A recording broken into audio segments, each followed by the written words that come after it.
Je ne suis pas un assassin. Je n'ai jamais torturé. Je n'ai jamais torturé. Je ne suis jamais allé à la Gestapo de Lyon. Wie war das? Je ne suis jamais allé à la Gestapo de Lyon. Je ne suis jamais allé à la Gestapo de Lyon. De Lyon. De Lyon. Je ne connais pas Jean Moulin. Je ne connais pas Monseigneur Moulin.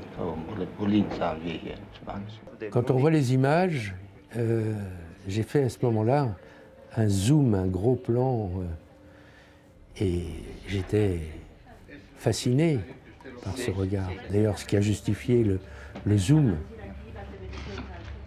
Je vais présenter M. Altman en français. Il se pense toujours intouchable. Il pense qu'il va s'en sortir.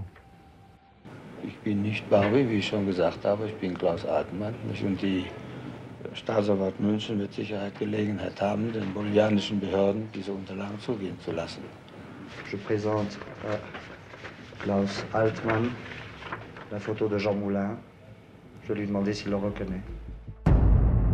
Déjà, quand il passe de l'espagnol à l'allemand, moi je suis persuadé que dans les 15 secondes, les officiels vont arrêter en disant « Attendez, c'est pas du tout ce qui était prévu », parce qu'après, cerise sur le gâteau, il l'attaque en français et il répond en français. Mais c'est surréaliste.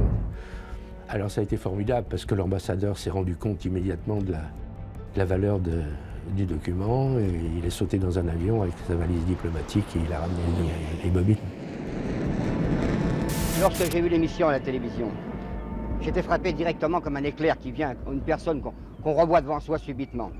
Seul un peu les âges ont un peu changé son visage.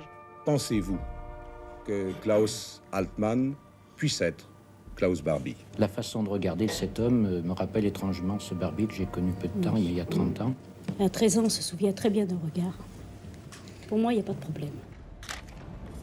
Durant les semaines qui suivent la diffusion de l'interview, les confirmations de victimes se multiplient.